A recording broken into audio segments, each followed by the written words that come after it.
যে 2 জনকে ফাঁসি দিয়েছে, 3 জনকে যাবজ্জীবন কারাদণ্ড দিতে।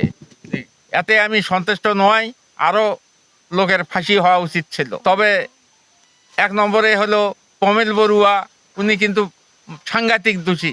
ওই আমার ছেলেকে অপদস্থ মারপিট করছে, লাঠিচার্জ করছে, গলা চিপি ধরেছিল, গাল বুকত থাপড়াইছে।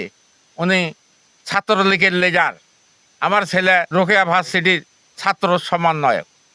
এই হিসাবে উনি চেম্বারের ভিতর বক্তব্য দিয়েছিল যে আমার ছেলে বলছিল যে আমি কোনো সরকার বিরোধী আন্দোলন নয়, আমার নিজের অধিকার আদায়ের জন্য। এই কথা কওয়ার পরে তাকে এসে পিছল পাকে এসে গলা চিপি ধরে গাল বুকত থাপড়াইছিল। অরে কঠিন বিচার হওয়া উচিত ছিল।